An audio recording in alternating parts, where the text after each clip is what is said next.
The damp Ayrshire morning breaks over a landscape engineered for slaughter.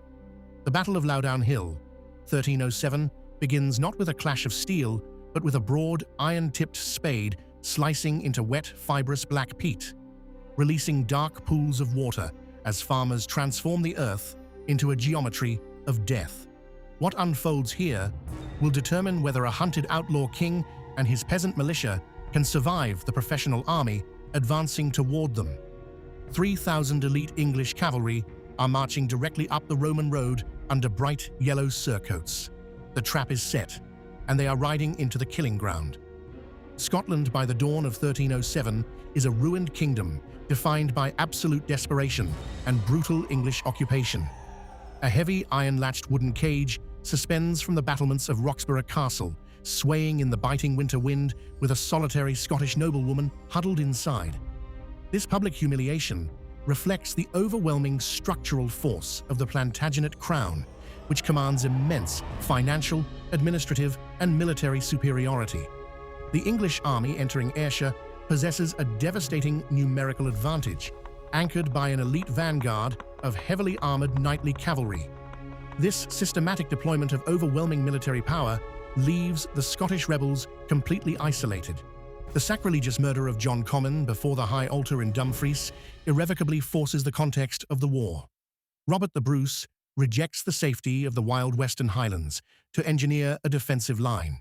His hurried coronation at Scone, conducted without full regalia or the Stone of Destiny, highlights his precarious claim to the vacant throne. He believes that accepting a formal open-field battle on engineered ground will establish his legitimacy as a sovereign king. This political necessity drives him to face a professional army with a peasant militia. The ancient Roman road linking the Clyde Valley to the Ayrshire coast is the only reliable route through the deep bogs. The morning sun catches the bright yellow surcoat of Aymer de Valence, emblazoned with red bars as he halts his column of steel-clad riders. Driven by constant pressure from the terminally ill Edward I, Valence leads his brilliant column of knights directly toward the Scottish earthworks. He commands 3,000 highly trained combatants, moving with absolute confidence, born of prior victories. His vanguard prepares to advance. Aymer de Valence expects a swift, conventional breakthrough that will capture the outlaw king and end the rebellion. He assumes that Bruce's peasant militia will scatter instantly before a disciplined, heavy cavalry charge. He is facing Robert the Bruce, an extraordinary physical warrior who adapted to asymmetric guerrilla tactics after the complete annihilation of his conventional army at Methven. A dense bank of 12-foot ashwood spears lowers in unison behind the earthen dikes, their forged iron heads catching the morning light. Valence orders the charge. The operational trajectory of the campaign changes irreversibly when Valence issues a formal knightly challenge to the Scottish king. This challenge demands that Bruce meet him in open combat on the plains below Loudoun Hill. Bruce remembers his recent ambush at Glen Trool, where his men rolled massive boulders down precipitous slopes to rout an English cavalry detachment with minimal casualties. That minor victory acted as a powerful catalyst for local recruitment across Kyle and Carrick. Bruce accepts the challenge to secure political legitimacy. The plain chosen for the encounter spans a narrow width of 500 yards south of Loudoun Hill. The dramatic volcanic plug rises 316 meters above the surrounding landscape, casting a long shadow over the engineered field. On either side of the dry, compacted gravel Roman road lay deep, impassable peat morasses stretching more than a bow shot wide. This terrain severely restricts physical space, turning a neutral backdrop into a massive tactical obstacle for a large army.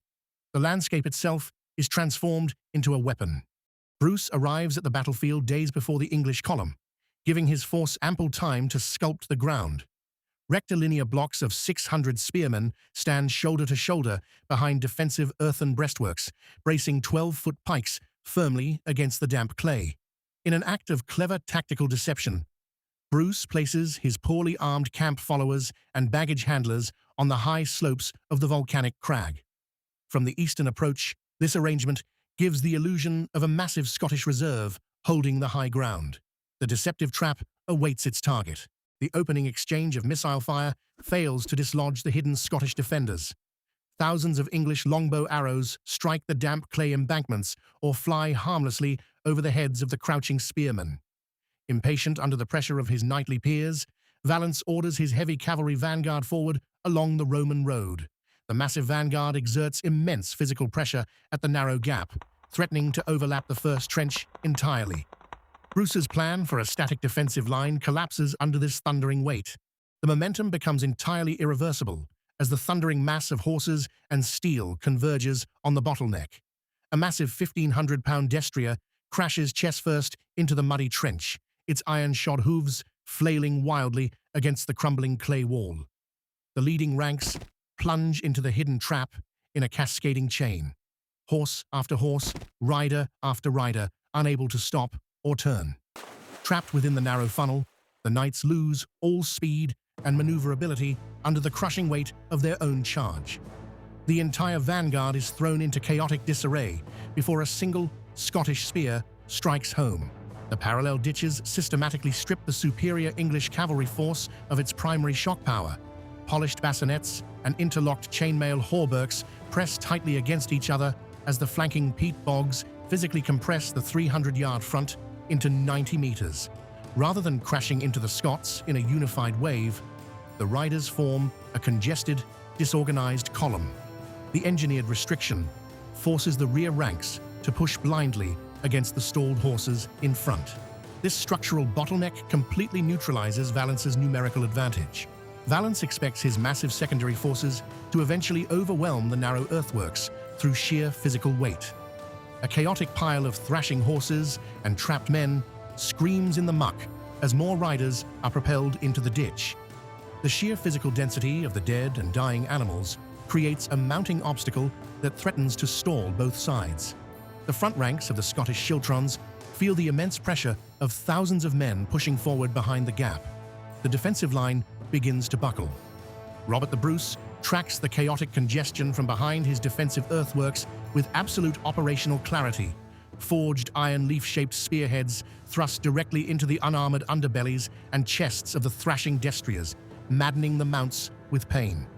Realizing that passive defense will eventually allow the English to utilize their sheer weight of numbers, Bruce makes a critical decision. He abandons his static posture and orders his tight blocks of infantry to advance. This sudden shift catches the stalled knights completely unprepared. The battle reaches its moment of irreversibility when the disciplined Scottish shiltrons transition into an aggressive offensive charge. The compact mass of Scottish infantry moves downhill as a single, coordinated machine, driving their pikes into the tangled column of horsemen. Trapped in the deep mud, the heavily armored knights cannot turn, maneuver, or escape the relentless wall of iron spikes. Valence's fatal assumption that a peasant militia would scatter before his cavalry is permanently destroyed.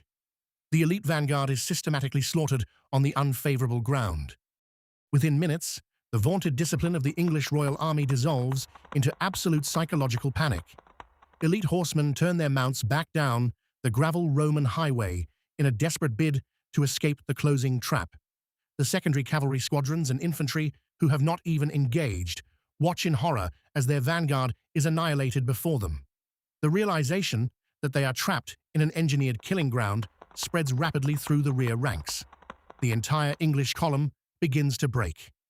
Aymer de Valence desperately attempts to rally his disintegrating forces, but his commands are completely drowned out by the chaos.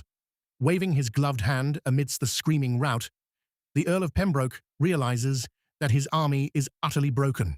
Forced to save himself from imminent capture or death, Valence turns his horse and flees the field toward Bothwell Castle. The unpursued retreat prevents a total massacre, yet the material and psychological collapse of the royal army is absolute.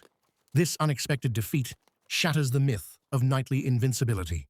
King Edward I expects a swift suppression of the Scottish rebellion from his deathbed at Carlisle.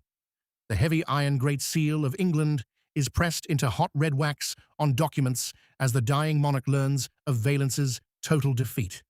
Consumed by a towering rage, the 68-year-old king resolves to lead a final punitive invasion in person, only to die weeks later at Burgh by Sands.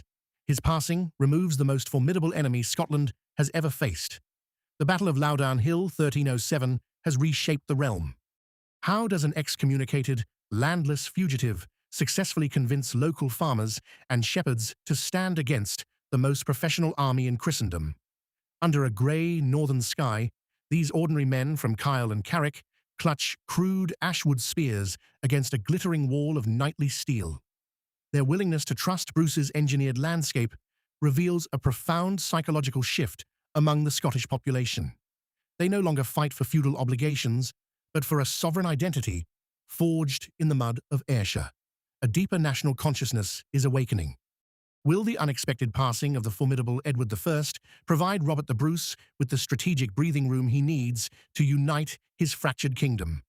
Smouldering ruins of English garrisons mark his path as Bruce launches a highly successful guerrilla campaign to crush his internal common rivals from Buchan to Galloway. The removal of Plantagenet authority leaves a massive vacuum across the northern borders. By dismantling these occupied strongholds, Bruce systematically forces the remaining nobility to acknowledge his royal legitimacy. This relentless campaign alters the strategic balance. Within 7 years, the tactical laboratory engineered in Ayrshire will achieve its ultimate manifestation on a grand scale. Deep pits and concealed parallel ditches are dug near the marshy banks of the Bannockburn to break another heavy cavalry charge. The Battle of Loudoun Hill 1307 serves as the direct tactical blueprint for securing the independence of the Scottish kingdom. Following this victory, Robert the Bruce successfully unites his fractured nobility through years of relentless regional campaigns. This operational triumph directly flows into the pivotal Battle of Bannockburn, where the entire destiny of Scotland hangs in the balance. The road from Loudoun Hill runs directly to the siege of Ayr Castle and the subsequent bloody campaigns in Galloway. Subscribe to stay with this series. Ayr Castle is already deep in production. If you are watching on a television screen, the QR code on screen now will take you directly to the subscribe button on your phone.